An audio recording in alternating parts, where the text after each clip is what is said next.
What's up? Y'all know what time it is, right? Morphin' time. What? I didn't even hear you guys. Come on, do better than that. What time is it? Morphin' time. It's morphin' time, guys. Everybody's so spread out. It's like it was loud, but you guys are like spread out everywhere. How's everybody doing? Good? Excellent. All right.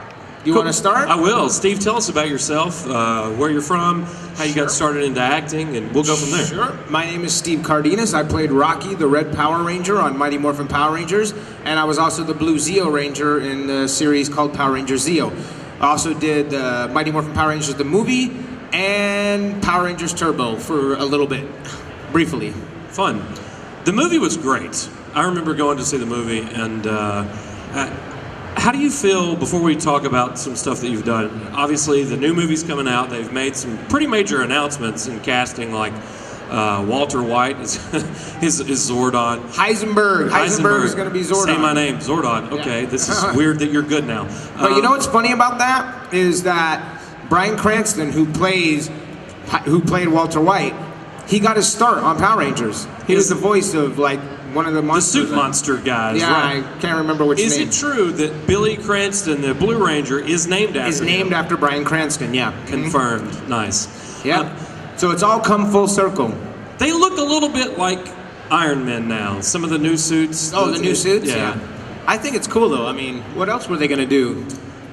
More spandex. Yeah, I mean, they don't want to do spandex. No way. I think it looks pretty great. Yeah. So how did you land the role in Power Rangers? Well, I used to watch the show. I used to watch Power Rangers because, you know, I'm a martial artist. I've been doing martial arts since I was a little kid. So even though I was a bit older than most of the people that watch Power Rangers, I used to watch it because I used to like to watch anything that was martial arts on television. So I heard about this series called Power Rangers. So I thought one day I'd watch it and check it out. So I put it on. It was on like a Saturday morning. I used to watch the guys do all their stuff, and I go, I could do that. No problem. Never dreaming that I would ever get a chance or the opportunity.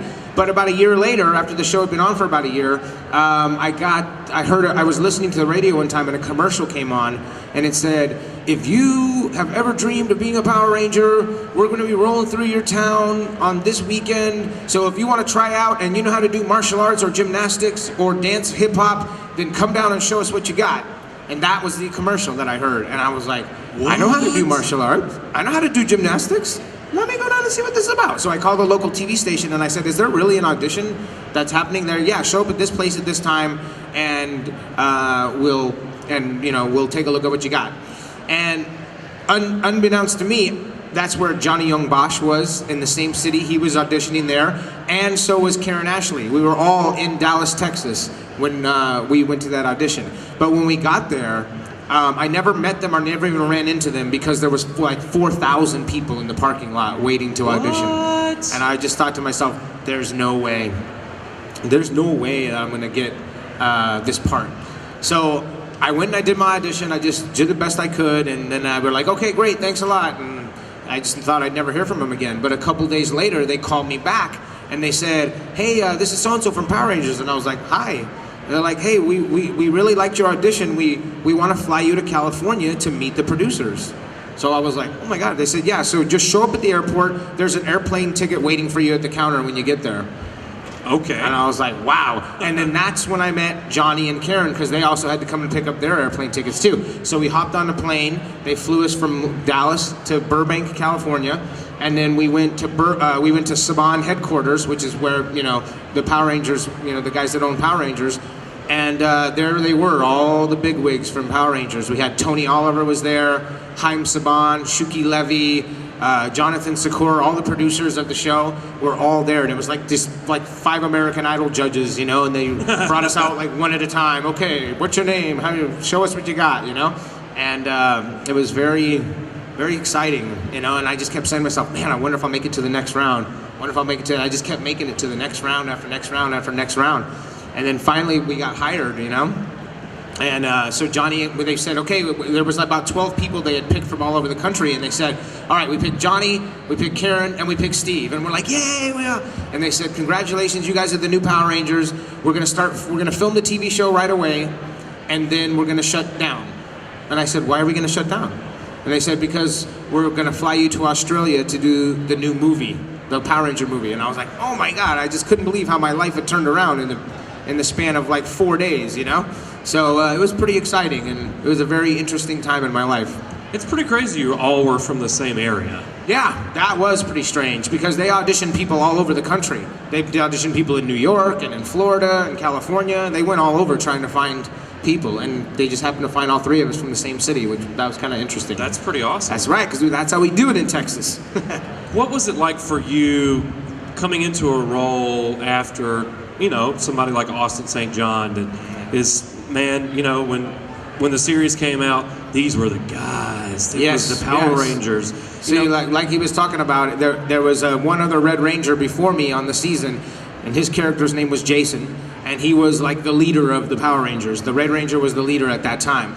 But by the time that I came on the show, the Green Ranger had come on the scene, and then the Green Ranger became the White Ranger, and the White Ranger became the leader, and then the Red Ranger was sort of like second in command. So right after that time, when Austin left the show and I auditioned, I didn't even know who I was going to be auditioning for. They didn't tell me what my role was going to be. In fact, when we went to wardrobe to go get fitted for our suits, even the wardrobe people didn't know who, is Johnny supposed to be the Red, or is Steve supposed to be the Red, and Johnny's the, and nobody knew. They had to go upstairs to production office and say, who's who, so we know to fit them for the wardrobe. So, yeah, we didn't even find out who we were going to be until we actually got into the, fitting rooms to get fitted for our suits. Wow. Yeah. It's pretty awesome. The series, I guess as a kid you didn't realize. I mean, I watched like the first actual series of the show. We had not seen anything in America that was so serialized like Power Rangers was, because kids in Japan and other countries had like Kamen Rider that had been on for like 30 years. Yes, right. So as a kid, when you see, oh well, here's the leader of the Power Rangers, he's leaving. Was it odd stepping into that role for fans when you had to interact with them? Like, hey, yeah, I know it's great, but this is something new for you, but it's not new overall. Right, exactly. Well, fortunately for me, most of the people that watched were young kids, Right. So if we ever, came face to face with them, they were just mostly kind of shy to even meet us in the first place. Right. Otherwise, they were just excited and they didn't really care who we were. They just saw the red suit and they were like, oh wow, cool, so it really didn't register with them as much, I think. I was worried though that I was replacing the guy who was like one of the most popular ones. Right. So I was worried about that, but I feel like over time I tried to win as many people over as I could. Right. But back then they didn't have social media. There wasn't even internet, so there wasn't really a lot of ways for the fans to communicate and talk about that kind of stuff. So, Oh, but is there ever now? There is now, Oh, for sure. there are communities, podcasts, all kinds of stuff about Power Rangers. It's a huge community. I can't imagine being a part of that. That must be pretty incredible. What did you take away from that? As this is your first job, this is a huge role to step into. How did you feel going into that, and how did that influence how you portrayed this role? Oh, well, I mean, I just, like I said, it was all on-the-job training for me, and on one hand, that was kind of a good thing, you know what I mean? To not have any expectations means that you don't have to put a lot of pressure on yourself, you know what I mean? Very true. They just be like, hey, look, say these lines, do it this way, and you're going to be okay. And I just trusted that, and that was really how it was for me. So I didn't put that kind of pressure on myself, I'm just going to show up, I'm going to do it, the job they asked me to do, and, hopefully, they'll like it, Right. And that's really anyone can really ask for, It's true. How'd you get started in martial arts? I was, in elementary school, I was bullied, like, horribly as a kid, you know what I mean? I was very kind of antisocial, and didn't know how to communicate, and I wanted to make friends, but I did it in the wrong way, and usually, the kids would get annoyed if I come around. So, I can relate to people who have ever had any kind of social, awkwardness. I was that kid growing up. But there was a group of kids who particularly didn't take a liking to me and used to wait for me after school and beat me up every day. So one day I watched this movie, it came out, called The Karate Kid back in 1984. And when I saw that movie and I saw what was happening to the Karate Kid, to Daniel LaRusso, and I was like, that's me. This is totally me, and I can totally relate to this guy. You know, I was feeling his pain. You know, and then he started learning martial arts, and I just was like, oh man, I wish I could learn martial arts so I could beat these guys up that keep terrorizing me every day. You know, and so when I was about 12, I moved to live with my dad. I was living with my mom, so I moved away from all those bully kids. And when I moved away, I got hooked up with this karate school right down the road from my new house. And so I started taking martial arts, and it really started helping me develop my confidence and the way that I communicated with people and stuff. And so life turned around for me after that because of martial arts. But it was because of the Karate Kid that I got to what interested me in martial arts. And I actually got to meet the Karate Kid like a couple years ago at a convention. He was at a Comic-Con like this. Wow. And I went up to him the same way that guys come up to me and go, you were the reason I got into martial arts. And I told him like that, and we took a picture together, and it was pretty fun. So That's awesome. I geeked out a little bit. I was a fanboy. I hear that a lot, Yeah. people over and over about, martial arts saved me from this and helped me do that. It absolutely did. It's really awesome. Yeah. What are your thoughts about the franchise going forward? I mean, I know Nickelodeon's doing some things with it now. And Well, I mean, now we have the new movie. yeah, exactly. No matter what, Power Rangers is forever part of pop culture now. Oh, you yeah. know, and that's great. I was very happy and proud to be a part of it. And for as long as people want to keep coming out and seeing me shows and stuff, I'm going to keep trying to give back to the fans as much as I can. So I thank you guys all, and you guys can give yourselves a hand, please, for thank you. For just staying loyal to the franchise. We appreciate that. And now Lionsgate's making a new movie. They're going to try to give back to you guys a little bit too, and they're going to go back to the origin. Kind of tell the new school how the old school got started. Right. And I think that's important. Just to keep it right. And then I think they're going to do like 3 movies. I think it's going to be a three-parter. So Nice. there's going to be a lot to look forward to over the next few years with Power Rangers. And you guys have a pretty strong brotherhood of folks who have been on the show together. The other two folks. It is. It's a fraternity for real. Well, the other two folks that you started on with, I mean, Johnny and Kieran, really great folks. And I think about Jason Font, an incredibly nice dude. All kinds of incredibly great people who have been involved in this thing. It's just you don't see that, man. Like you don't see that in any other property. Yeah, it's true, and we do have the conventions to thank for that, because ever since we started doing Comic-Con only in the past like 2-3 years, did I meet all of these guys that I had never met from my brotherhood of Rangers, And Jason Font and I, who was on Power Rangers Time Force, I mean, I never even really knew him. I never knew his series or anything like that. But when I met him, I'm like, now we're like best friends. You know what I mean? So it's like, it's interesting how that happened, But once we all find out we were on the same team as Rangers, it's like once a Ranger, always a Ranger. And we're all friends now. And we all hang out together. And everybody gets along really well. And, it is like a family. And it's very cool. I'm very happy to be a part of that. Who has questions? Yeah, please. If you guys got some questions, go for it. There's Iron Man. This gentleman over there has got his hand up. Here we go.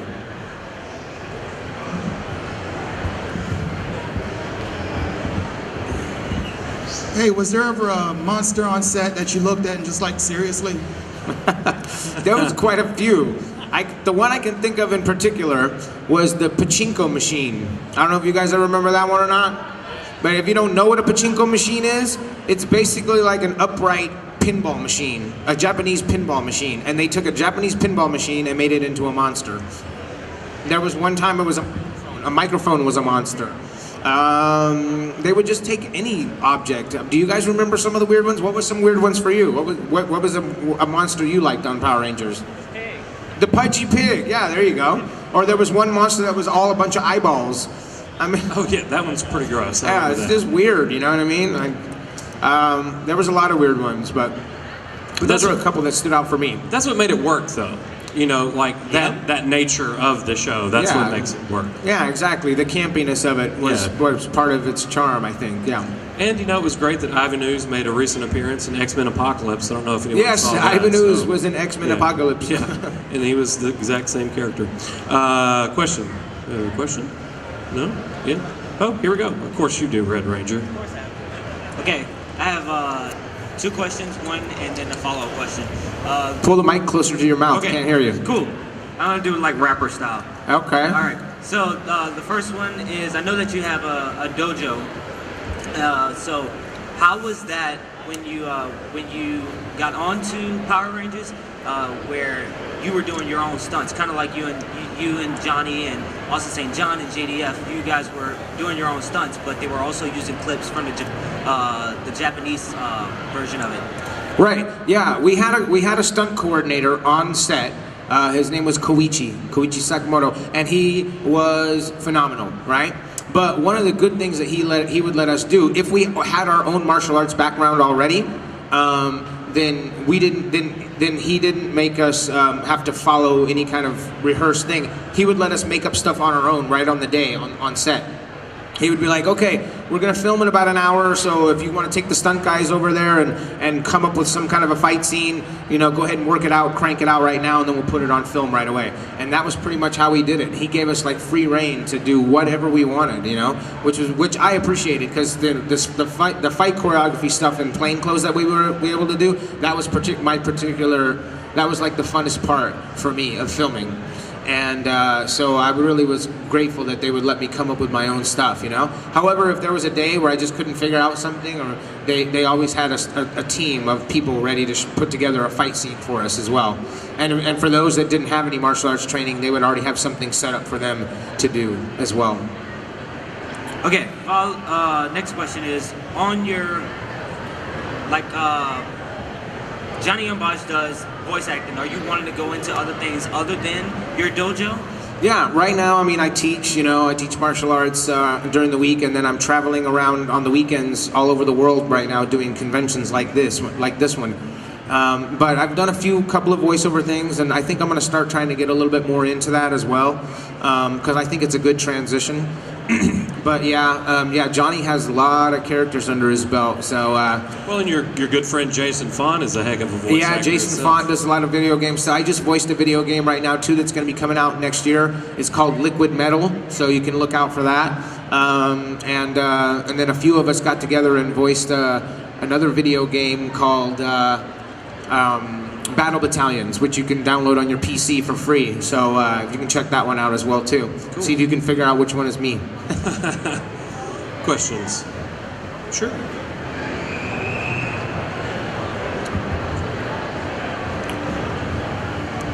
Was the suit uncomfortable? Well, the spandex suit was not uncomfortable, because the spandex suit was very easy to move around in. It was maneuver very easily. It was very hot though.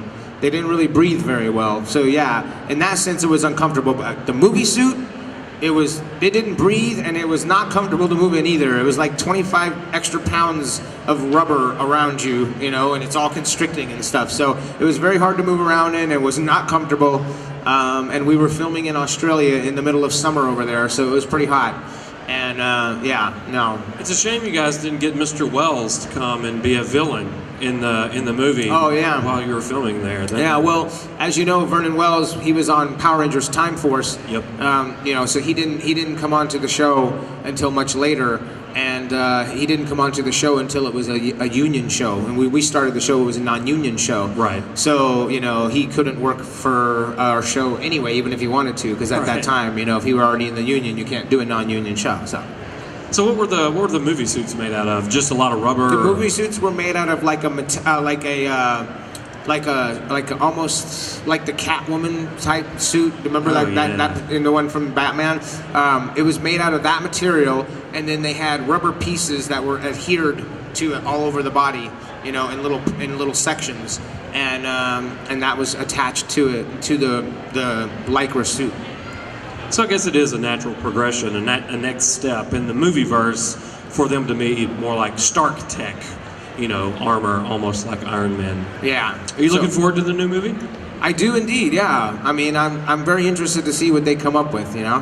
But I think they realize, you know, how important this one is, so they're gonna do it right. They're gonna stay true to the story. They're not going to go too dark, but they're not going to be as campy either, because they know they got to try to appeal to the newer fan base, you know. Not quite as dark as that fan film. Not as quite as dark as that fan film. Which, by the way, in my opinion, I thought was pretty cool. I liked it. It was pretty amazing. It was pretty amazing. The special effects and the fight scenes and all that stuff were really, really cool.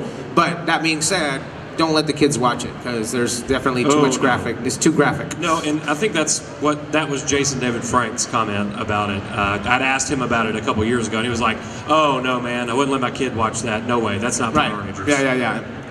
It's definitely not Power Rangers, but it was definitely interesting. It was pretty cool. It was pretty cool. Yeah. All right, where can people find you on social media and the internet and all that? Yeah, guys, if y'all want to follow me, man, I have Instagram, Twitter, and Facebook.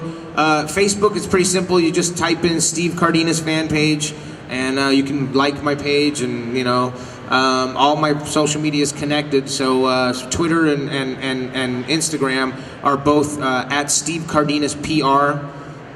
So PR is for Power Ranger, in case you didn't just know. in case. Yeah, just in case.